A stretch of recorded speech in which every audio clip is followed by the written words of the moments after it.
saying my internet connection is unstable, but it's just, I think it's about to start doing it's now saying, it's saying on my screen, meeting is now streaming live on YouTube. That's it. Okay, so we're all set.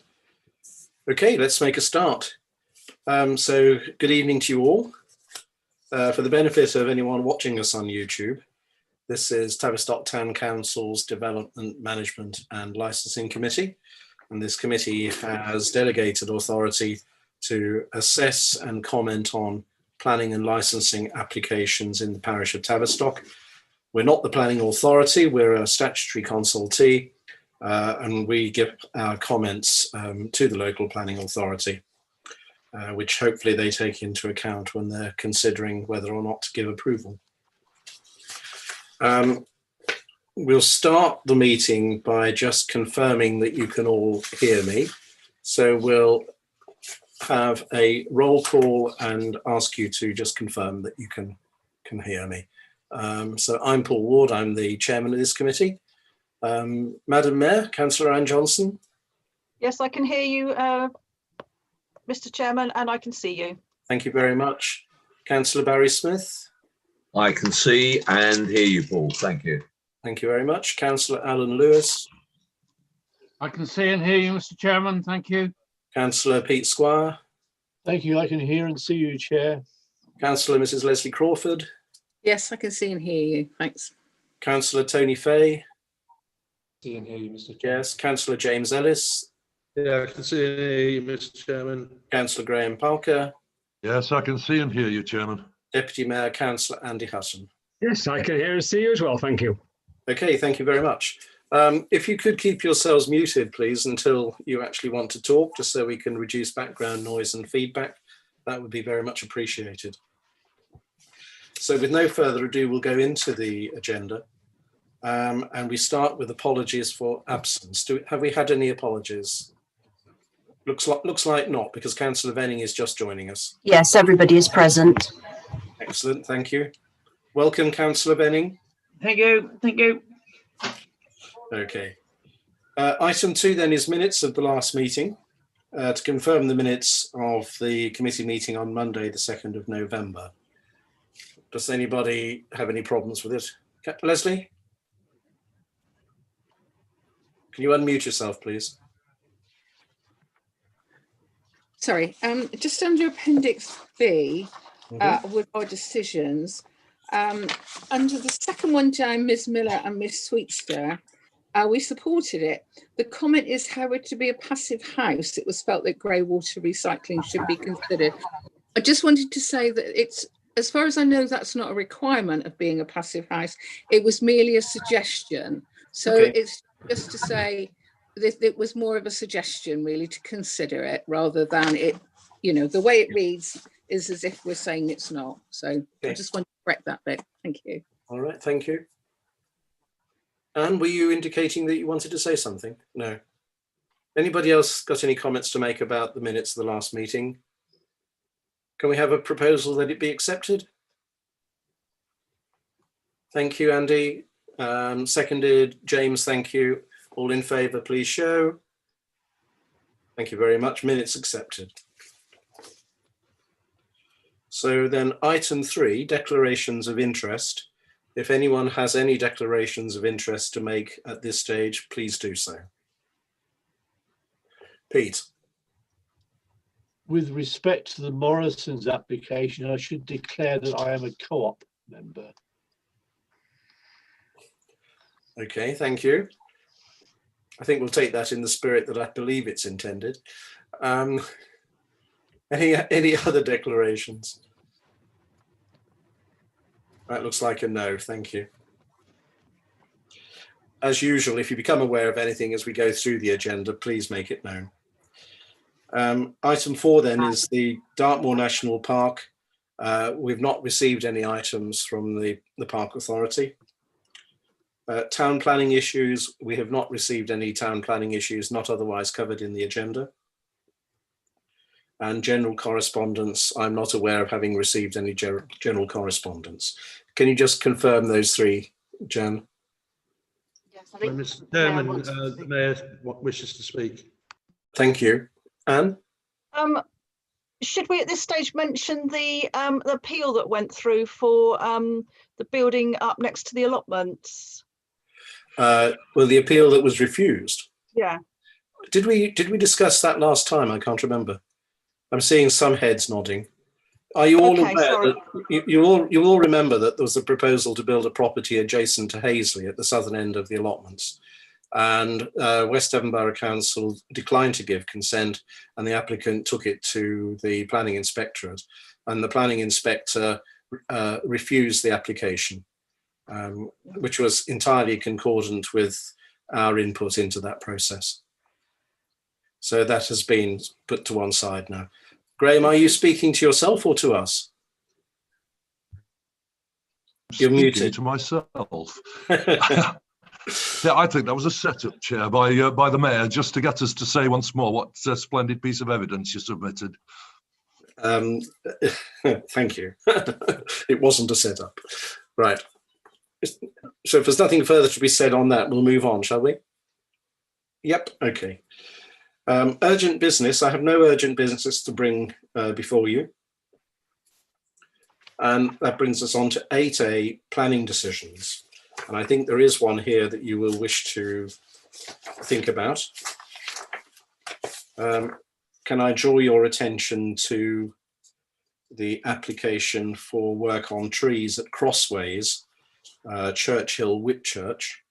And you'll recall that we objected, pending the assessment of the impact of proposed tree works on the conservation area, that we felt that the application should be assessed by the conservation officer as well as the landscape officer.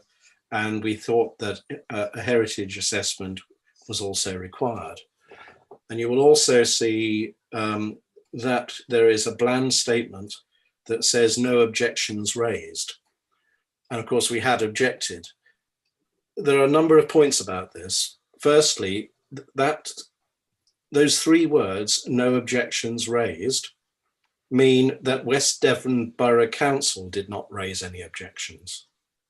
If you actually go to the planning decision, it specifies the West Devon Borough Council hereby raise no objections. So I think when it says no objections raised, that's what that specifically refers to, rather than whether any third parties have objected. So I think we just need to be careful how we interpret that. However, there is quite a detailed backstory to this.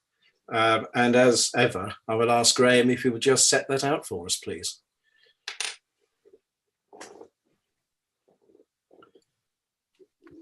Thank you, Chair. Yeah, after our meeting, and knowing that it was a tree application, I had a word with Councillor Spettigue and asked him just to keep an eye out for the application when he was notified.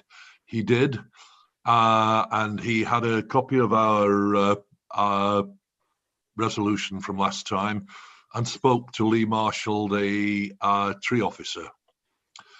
The Lee Marshall, I have to say, I have all the respect in the world for. He is an excellent arboriculture officer. He's one of the best I've run across. He saw our first objection and looked at the plan and said, right, I'm going out on site myself. So he did a survey of all those trees himself.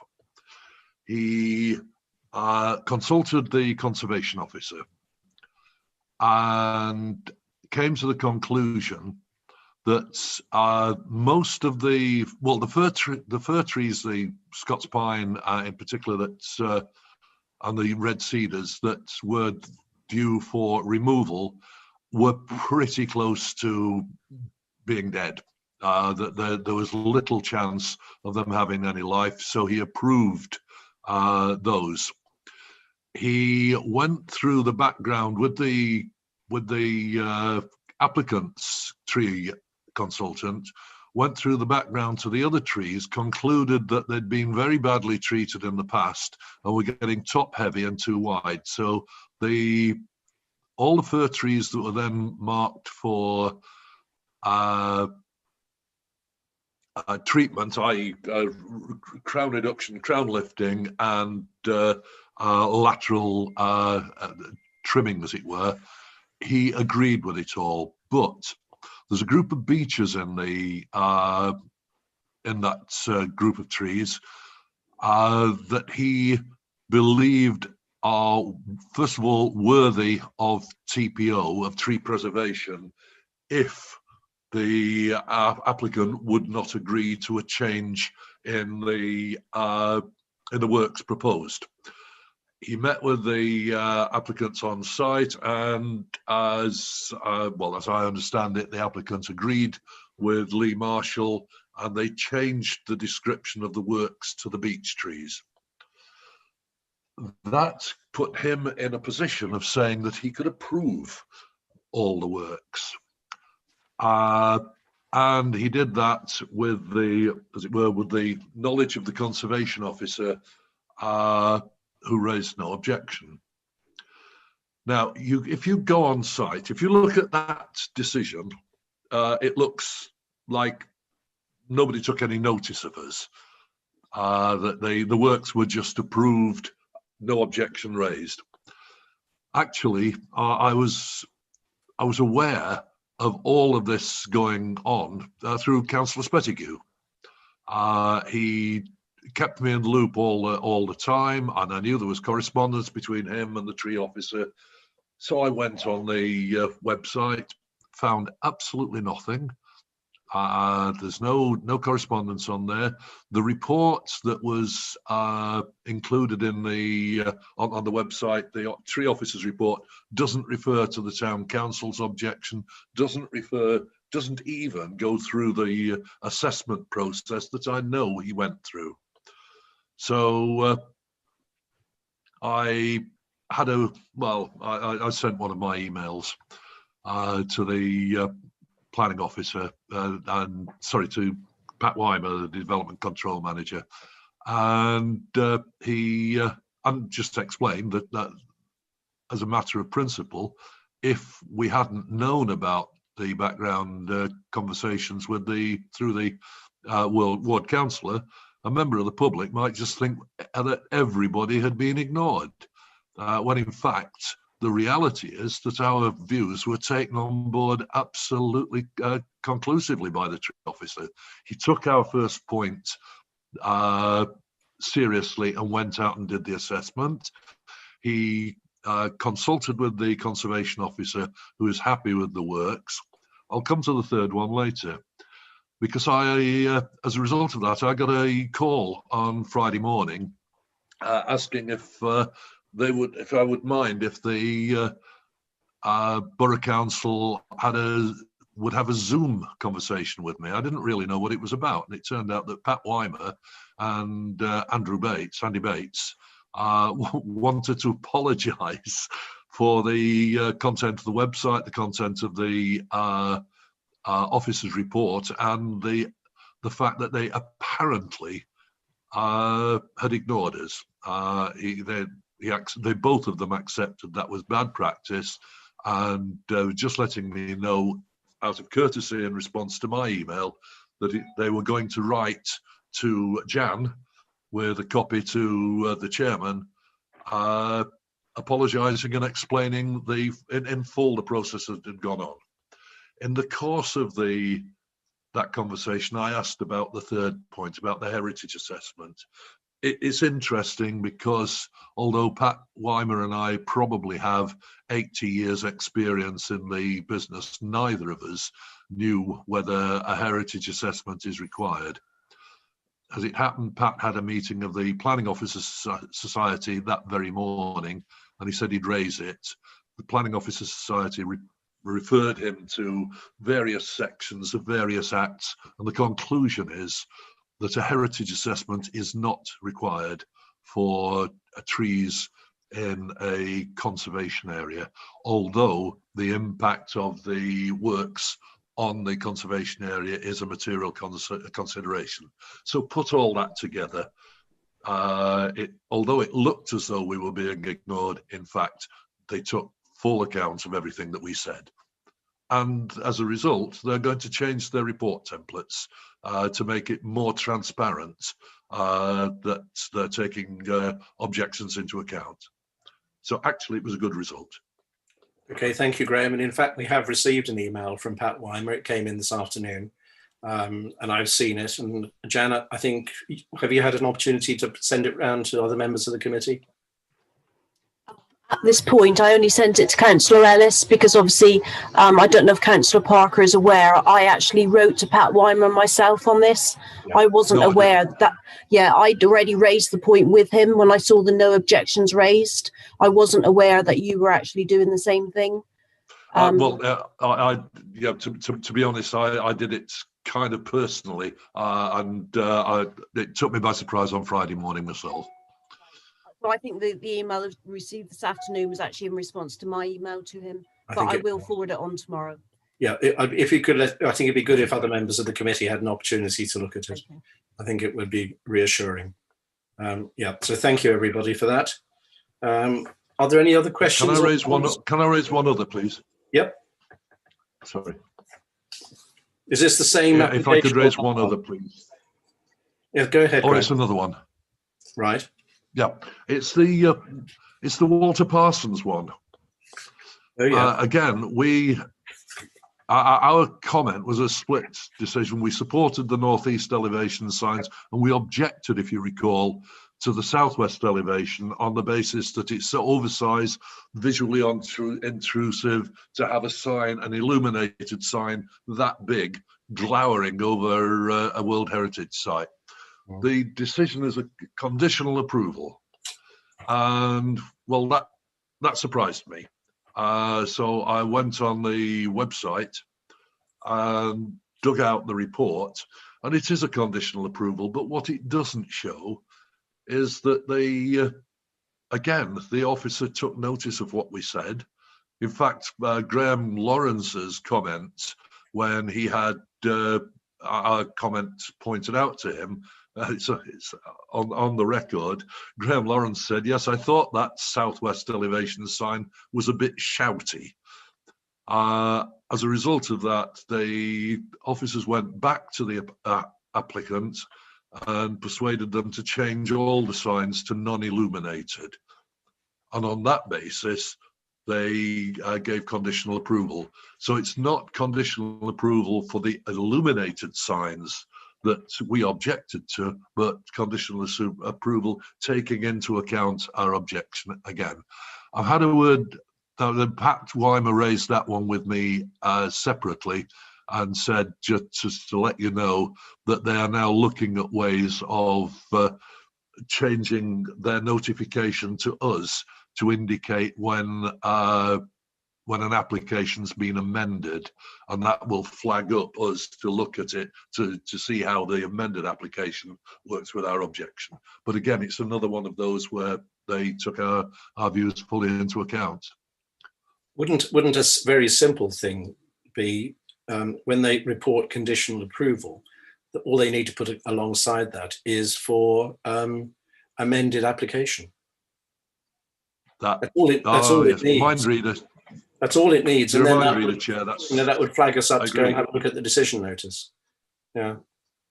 Yeah. Either put it conditional approval amended plans, or put amended plans in the description of the development. But if the word amended, the words amended plans appears there somewhere, then should be included. I absolutely agree. Yeah. Okay. Okay, anything further on? Yeah, well, Pat will be in touch with the town council as the. Okay, so any further comments to make on decisions? So we'll move on to 8B. So new applications. Not very many this evening. So we start off with St Andrew's Church, Churchill, Whitchurch, and it's an application for tree work. 3 trees at the back of the church, at the back of the Whitchurch Inn, and overhanging the adjacent property known as Chartwell. And of course, this is within the Whitchurch Conservation Area, just to make you aware of that. Does anyone have any comments to make, please? Graham? Yeah, it's also in the curtilage of a listed building, the church itself. But yeah, Chair, this is on my dog walk, so I've stopped off and had a look at this, and all of those works seem to my untutored eye to be perfectly reasonable and needed. They are really crowding that place out. Yeah, the photographs do show the overhanging and the crowding in that corner. Any other comments? Are you happy that we refer it to the tree officer, to Mr. Marshall? Okay, thank you very much.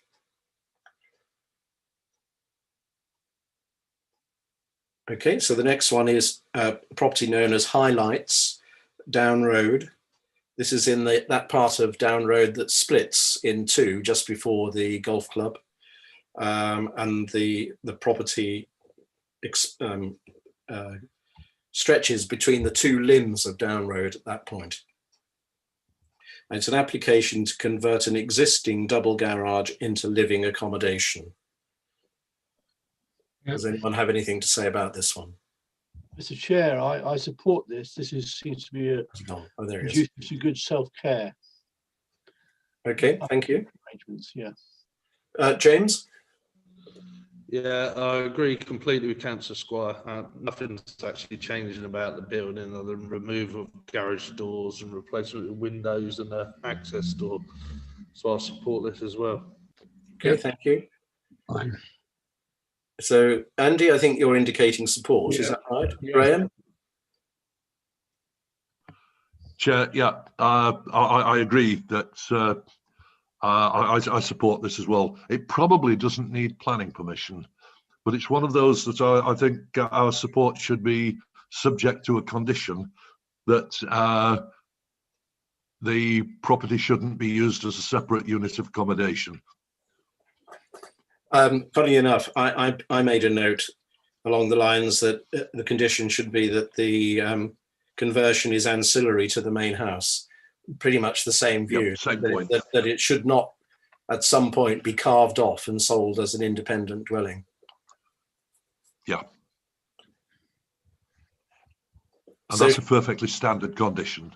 okay, so shall we support this subject to the condition that approval be given on the basis that this is ancillary to the main house? Are you all happy with that?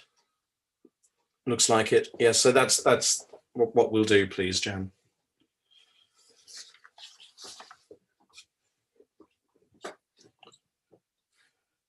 Okay, so the next one is Morrison's, and they want to replace some of their signs. It looks as though there's a bit of a rebranding exercise going on, and they're replacing signs.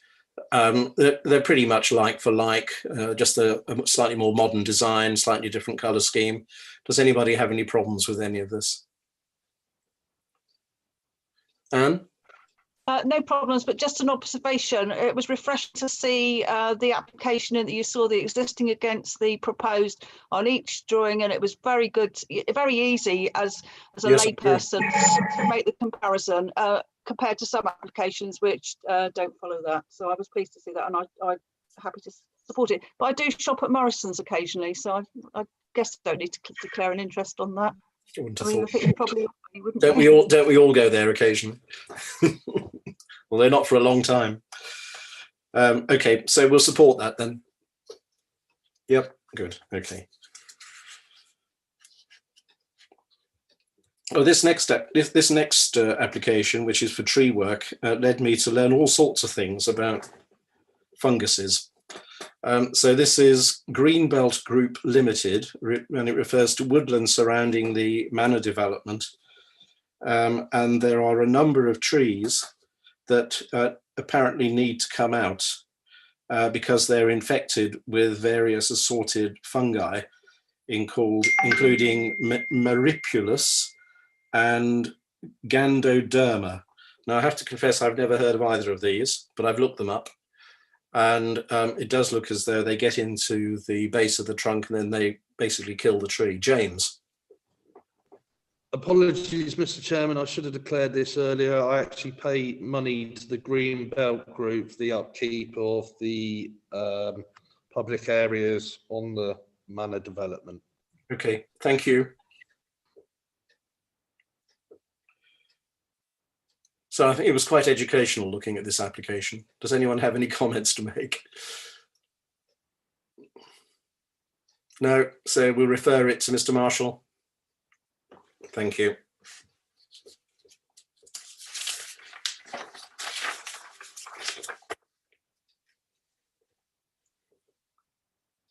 Right, so the next one is 19 Ordulph Road.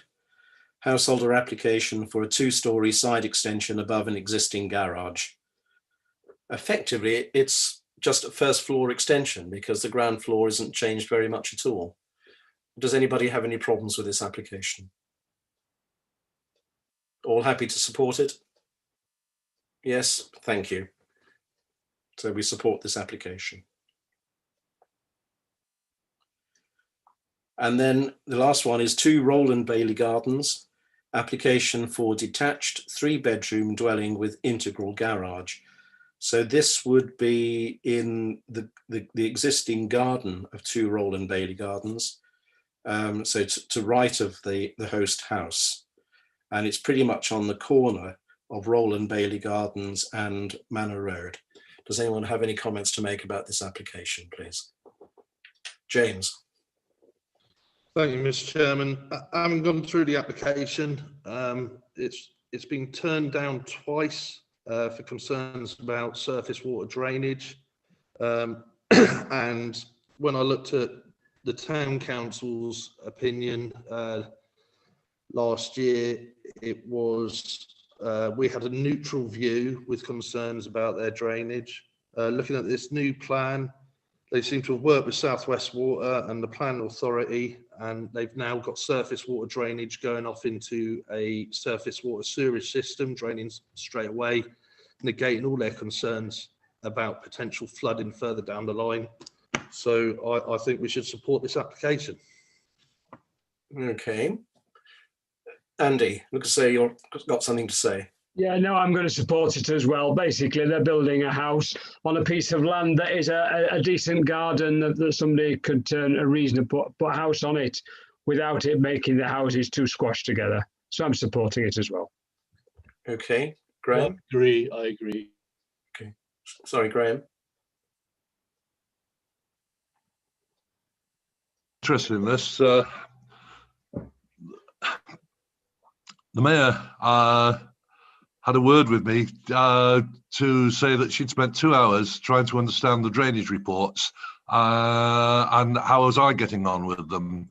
Well, I spent 3 hours reading the drainage reports, reading the appeal decisions and the appeal evidence, and the officers' reports the first 2 times. And I don't know that I'm any further forward than I was to start with. The inspector dismissed it in one of the shortest appeal decisions I've ever seen. It was five paragraphs long, 5 paragraphs long, and it said, "I don't care that you've resolved how you deal with the water running off your site. You're building on what was designed as an attenuation pond for the whole estate, and you haven't shown any, there's no flood risk assessment showing how you're going to improve or not make worse flooding on the rest of the estate."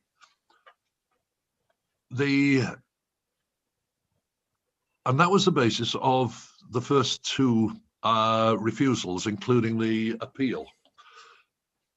The applicant's view was, well, nobody knows who owns the attenuation. What's the sewer doing running across private land anyway? The local planning authority were part of the design process for the original attenuation. Local planning authority have refused to help us with the redesign and all the rest. And the inspector said, well, it's not the local planning authority's job to do that. It's your job. And the interesting thing about this application is that the correspondence with with South West Water stops in the middle of of last year and appears to be inconclusive. There's nothing, as far as I can see, that overcomes South West Water's objection. They do propose to put a sewerage system in for stormwater that reduces the flow off the site to 1 litre a second, which they say is equivalent to greenfield rates, which on the face of it is okay, but they still don't overcome, as far as I can see, the inspector's objections to the absence of any flood risk assessment showing that the rest of the estate won't be harmed. So I don't think, my own reading of it is, I don't think they've moved forward at all from the appeal. And I'm sorry to disagree with Councillor Ellis and Councillor Hutton, but I read this, the paperwork on this one completely the opposite way. Okay, that's interesting. I notice it is, I mean, you've got into far more detail than I did, but it is in a critical drainage area. I did observe that and take that on board. I had some other thoughts about it as well, actually. Just looking at the block plan and so on, it looks as though in order to build this house, there will need to be some changes to the plot, to the host house. The access to the property is pretty much bang on the corner between Roland Bailey Gardens and Manor Road. So we're going to have another vehicle or two coming straight out onto the junction, which just strikes me as being not optimal. There are going to be the loss of some woodland views. I think that house is going to block views of the woodland behind it. And it does, that house, the new house does look as though it's jolly close to the host house. And I just wondered whether it wasn't a bit of overdevelopment going on as well. Because although it looks like a reasonable enough size plot, by the time you plonk a house onto it, it isn't looking so big anymore.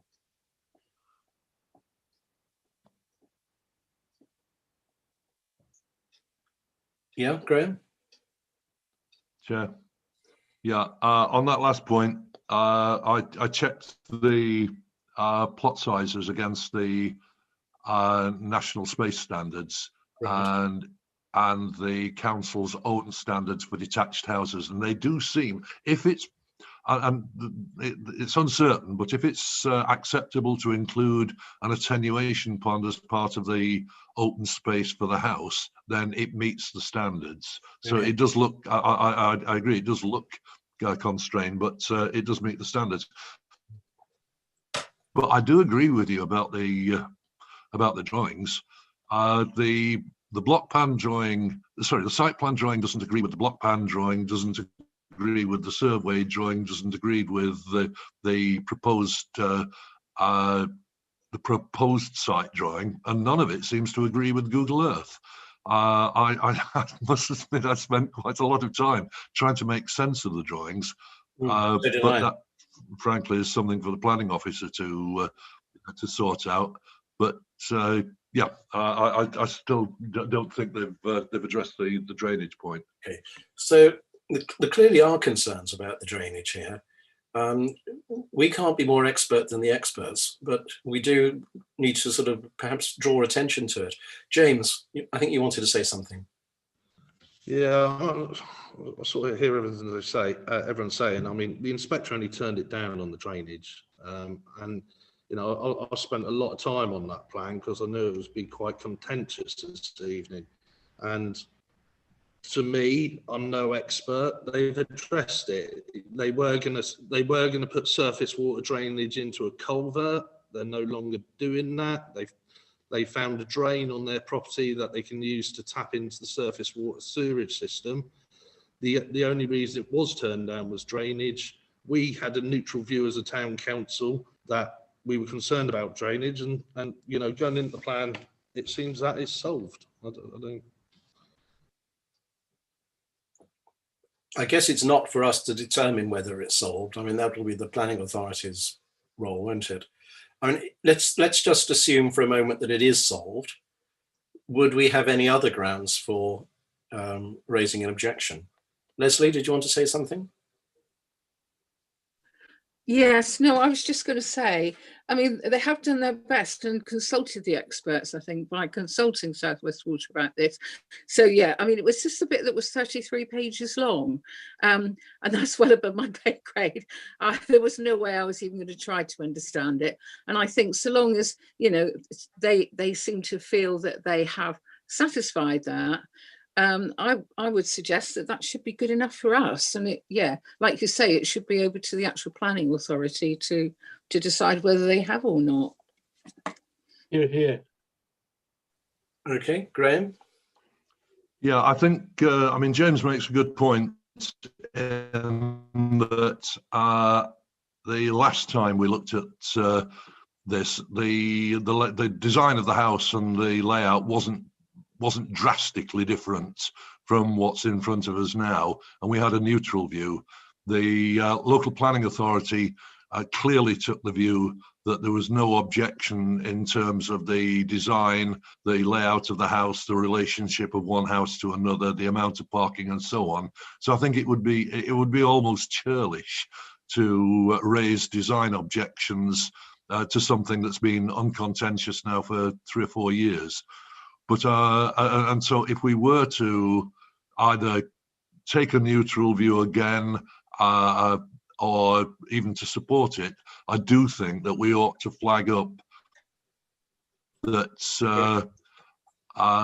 there is still a concern as to whether the drainage reason for refusal has been overcome. That way, if the local authority does decide that it has been overcome, then our view, whether it's neutral or support, would stand. Yeah. So I think I would go with support, provided the local planning authority is satisfied that the drainage objections have been overcome. I'm certainly happy with that. Does anyone have any further comments to make? Are you all happy to support that approach? Yes? Then I think that's the way forward, isn't it? Thank you, Chair. Okay. Well, that brings us to a close. Just under 45 minutes. That's not bad. And we meet again. When do we meet again? On the, blimey, 16th of December. Practically time for mince pies. How are we going to distribute mince pies by Zoom? Okay. Unless there are any further comments, we'll close the meeting. Okay. Right. All right. Thank Thank you, you, Mr. Chairman. everybody. Thank you, everybody. Okay. Thank you, Chair. Good night. Good evening. And thank you, Jan, for your support as usual. Yeah. Good Thank you, night, Jack. everyone. Okay. Good night. Bye, everyone. Night. Goodbye.